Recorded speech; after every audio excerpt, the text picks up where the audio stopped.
एक गंमत सांगू, मी एक आर्ट थेरपिस्ट आहे आणि असं मी जेव्हा कोणाला सांगते ना तेव्हा 95% लोक मला विचारतात, म्हणजे तू नक्की काय करतेस? क्या कर रहे यार तू?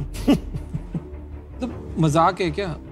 आणि साहजिक आहे, कारण हे फील्डच नवीन आहे. तर आजच्या व्हिडिओमध्ये आपण आर्ट थेरपी म्हणजे काय, ती कोणासाठी असते, त्याच्यामध्ये काय काय येतं, बरं आर्ट थेरपी आणि आर्ट क्लासेस हे सेम आहे का, या सगळ्याची उत्तरं मी तुम्हाला देणार आहे आणि अगदी सोप्या शब्दामध्ये. त्यामुळे आज काही शिकायचं नाहीये, आज फक्त ऐकायचंय. तर मग सुरुवात करूया.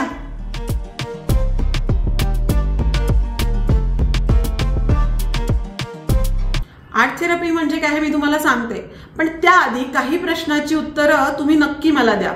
सगळ्यात पहिलं म्हणजे लहानपणी तुम्ही किंवा अजूनही गाडीच्या मागे अशी धूळ असते किंवा फर्निचरवर धूळ असते की नाही, त्याच्यावर अशी बोटं लावून चित्र काढली आहेत किंवा नावं लिहिली आहेत, असं तुम्ही काही केलेत का?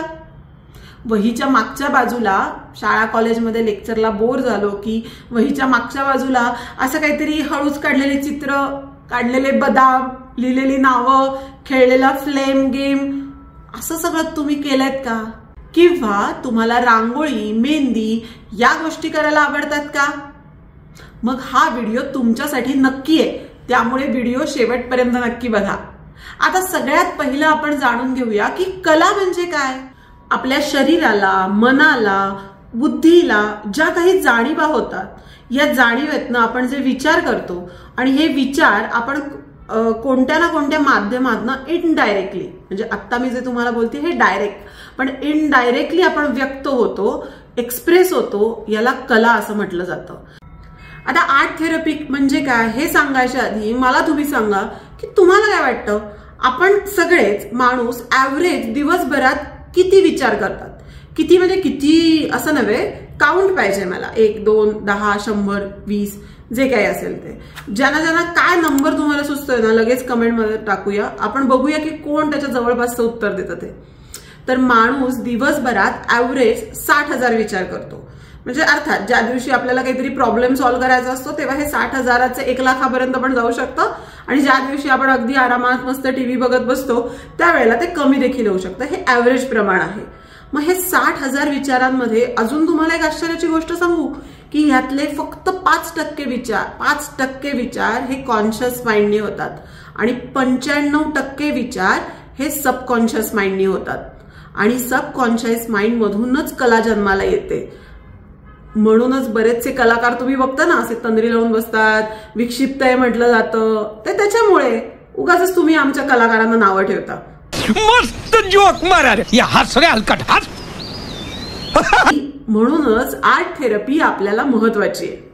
मग कलेचं माध्यम कुठलंही असू शकतं, ज्याच्यामध्ये चित्रकला येते, नृत्यकला येते, गायन कला येते, अशा वेगवेगळ्या कलांचा याच्यामध्ये समावेश असतो. पण आज आपण जे बघणार आहोत, जी आर्ट थेरपी आहे, ही मोस्ट ऑफ द रिलेटेड ही चित्रकलेशी आहे. मग चित्रकलेचा क्लास म्हणजे आर्ट क्लास आणि आर्ट थेरपी हे दोन्ही सारखं असतं का? तर अजिबात नाही. त्याच्यामध्ये काय फरक आहे आपण बघूया. अगदी सोपे फरक आपण बघूया. सगळ्यात महत्वाची गोष्ट, क्लासमध्ये काय असतं की एक आर्ट टीचर असतो आणि तुमच्यातलं रिलेशन हे टीचर आणि स्टुडंट असं असतं. थेरपी सेशन्स मध्ये एक सर्टिफाईड थेरपिस्ट असतो आणि रिलेशन हे थेरपेटिक रिलेशन, म्हणजे डॉक्टर पेशंट मध्ये जसं रिलेशनशिप असतं तसं. सेकंड गोष्ट, मेन गोल काय असतो आर्ट क्लासेसचा, की काहीतरी तुम्हाला बनवायला शिकवलं जातं, म्हणजे तुम्हाला चित्रनिर्मिती शिकवली जाते. पण आर्ट थेरपीचा उद्देश काय असतो? सेल्फ एक्सप्रेशन, म्हणजे तुमच्या मनातल्या भावना बाहेर काढण्यासाठी तुम्ही थेरपी घेता, त्यामुळे त्या कशा बाहेर येतील हे बघितलं जातं. आता तिसरी गोष्ट काय आहे की आर्ट क्लासेसमध्ये तुमचं प्रॉडक्ट तयार होण्यासाठी काही स्पेसिफिक वे, म्हणजे काही नियम असतात.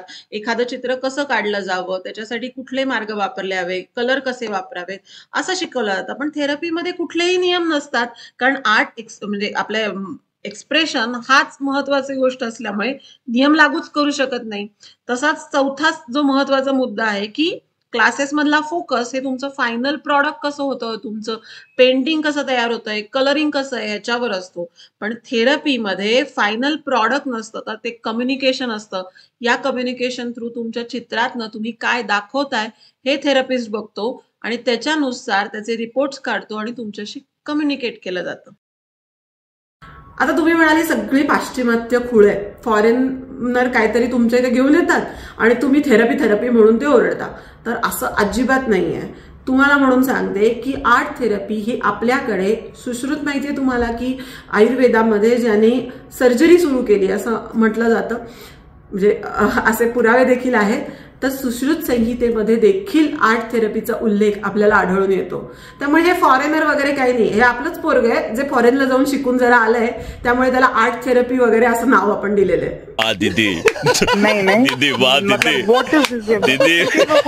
आणि म्हणूनच रांगोळी, मेहंदी, 17 प्रकारच्या फोक आर्ट्स आहेत भारतामध्ये. या सगळ्या गोष्टी पारंपरिक म्हणून आपल्याकडे काढल्या जातात आणि या सगळ्या गोष्टींमध्ये आर्ट थेरपी लपलेली आहे. अहो साधं सारवणातनं सुद्धा आपल्याकडे कला होती की सारवणाचे सुद्धा वेगवेगळे प्रकार होते. मग आता पटलं की नाही तुम्हाला? मी म्हणत होते की आपल्याकडचीच आर्ट थेरपी आहे, फक्त हे पोरग फॉरेन मधनं शिकून आलंय म्हणून आजकाल त्याला आपण टेक्स्चर आर्ट, जेंटँगल किंवा मड आर्ट असं म्हणतो.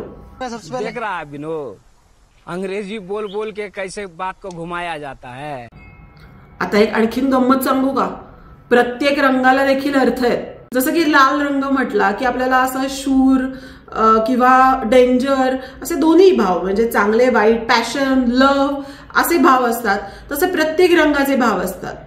हे थोडंसं हे वाटतंय का? म्हणजे मला आज फार शंका येते की तुम्हाला वाटतंय की मी खोटं बोलतेय. थांबा, मी तुम्हाला दाखवते. हा फोटो बघा. आता हा असा जिलबीचा मस्त फोटो बघितल्यानंतर अशी पटकन हातात उचलावी आणि खावी असं वाटतंय की नाही? कारण त्यातला तो ऑरेंज कलर आणि तो असा मस्त वाटतोय. पण ही जिलबी अशी ब्ल्यू कलर मध्ये दिली तर पटकन अशी खावीशी वाटेल का? नाही वाटणार. कारण वॉर्म कलर्स जे असतात म्हणजे ऑरेंज, येलो, रेड हे स्टमक स्टिम्युलेटर असतात. त्यामुळे आपल्याला भूक लागली याची जाणीव होते. बरेचसे ऍप पण तुम्ही या कलरमध्ये बघितले असतील. आता मी जे तुम्हाला सांगितली आहे ना, यावर बेस असते कलर थेरपी. कलर थेरपी हा आर्ट थेरपीचाच एक भाग आहे, पण त्याचा एक स्वतंत्र व्हिडिओ मी तुमच्यासाठी घेऊन येईन जर तुम्हाला त्याच्यामध्ये इंटरेस्ट असेल तर. त्यामुळे ज्यांना कोणाला कलर थेरपीमध्ये इंटरेस्ट असेल त्यांनी कमेंटमध्ये मला कलर थेरपी असं टाईप करा आणि हे टाईप करतानाच मध्ये जरा तिथे सबस्क्राईबचं बटन दिसत असेल ना, तिथे क्लिक करून मित्रकला या चॅनलला लगेच सबस्क्राईब करून टाका. आता या आर्ट थेरपीचे फायदे काय काय आहेत ते आपण बघूया.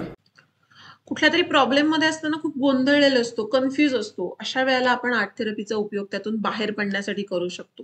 त्याचबरोबरीने आपलं सोशल स्किल वाढवण्यासाठी, स्ट्रेस जो आजकाल बऱ्याच जणांचा प्रॉब्लेम आहे तो मॅनेज करण्यासाठी, स्वतःची एबिलिटी वाढवायला, स्वतःला समजून घ्यायला आर्ट थेरपी खूप उपयोगाला पडते. आणि आता ही आर्ट थेरपी कोणाला चालते माहितीये? ज्यांना हातात पेन्सिल धरता येते त्या सगळ्यांना आर्ट थेरपी चालू शकते. म्हणजे वय वर्ष 4 पासून ते वय वर्ष 80 पर्यंत कोणीही आर्ट थेरपी घेऊ शकतो. आता महत्वाचं म्हणजे आर्ट थेरपी कोणी घेऊ नये किंवा ही का घेऊ नये?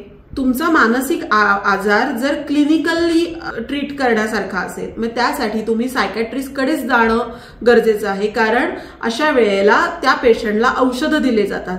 तर ह्यांच्यासाठी फक्त आर्ट थेरपी उपयोगाला नाहीये. आर्ट थेरपी हे हिलिंगचं साधन आहे, ते ट्रीटमेंटचा भाग असू शकत नाही. त्यामुळे ज्यांना असे प्रॉब्लेम आहेत त्यांनी चेक करावं. म्हणजे आपण म्हणू आर्ट थेरपी कोणाला चालू शकते, जसं सर्दी, पडसं, खोकला, थोडंसं पोट दुखलं तर आपण घरच्या घरी काही उपाय करतो की नाही, की आल्याचा चहा प्या, हिंग खा किंवा नुसता तूप मीठ भात खा. ह्या उपायाला साजेशी ही आर्ट थेरपी आहे. पण जेव्हा आजार आपला जास्त होतो, ताप 2 दिवसाच्या वर येतो, तेव्हा आपण काय करतो? डॉक्टरकडे जातो आणि गोळ्या औषधं घेतो. तसंच मानसिक आजार हे काही वेळेला फक्त थोड्याशा प्रमाणात असतात, की खूप आजकाल ना म्हणजे खूप चिडचिड होते किंवा मुलांवर खूप राग निघतो. लहान मुलं असेल तर ते ऐकतच नाहीत, खूप हट्टीपणा करतायत. मोठी माणसं असतील तर मला मधनच असा खूप घाम येतो, टेन्शन येतं. अशा वेळेला सुरुवातीचा उपाय म्हणून तुम्ही आर्ट थेरपी वापरू शकता. पण जर तुमचा आजार मोठा असेल, त्याला ट्रीटमेंटची गरज असेल तर तो मात्र सायकॅट्रिस्टकडे जाऊन, काउन्सिलरकडे जाऊनच ट्रीट केला जाऊ शकतो. फक्त आर्ट थेरपीनी त्याला हिलिंग होऊ शकत नाही. तर अशा लोकांनी सायकॅट्रिस्टकडे जाणंच गरजेचं आहे. मला वाटतंय की मी अगदी सोप्या भाषेत तुम्हाला आर्ट थेरपी म्हणजे काय हे शिकवलंय. आर्ट थेरपीवरचे अजून व्हिडिओ मला घेऊन यायचे की ज्याच्यामध्ये कुठले कुठले आजार आपण ट्रीट करू शकतो आर्ट थेरपीवरनं. आर्ट थेरपीचे अगदी छोट्या छोट्या गोष्टी म्हणजे फर्स्ट एड पेक्षा पण छोट्या छोट्या अगदी रेमेडीज की ज्या तुम्ही घरच्या घरी करू शकता, असे व्हिडिओ मला तुमच्यासाठी आणायचे आहेत. पण अर्थात तुम्हाला त्याच्यामध्ये इंटरेस्ट असेल तर तुम्हाला जर इंटरेस्ट असेल तर मला कमेंटमध्ये नक्की लिहा. तुम्हाला जर काही प्रॉब्लेम असेल तर तो देखील माझ्याबरोबर शेअर करा. त्यावरचे व्हिडिओ मी नक्की तुमच्यासाठी घेऊन येईल, कारण हे आपलं चॅनल आहे आणि म्हणूनच याचं नाव मित्रकला आहे. माझ्यावर आजपर्यंत भरपूर प्रेम केलंय, असंच प्रेम करत राहा. आणि हा व्हिडिओ जर तुम्हाला आवडला असेल तर आर्ट थेरपी जर्नीला सुरुवात करूया आणि त्याचबरोबर हे 2 व्हिडिओ देखील बघूया. धन्यवाद.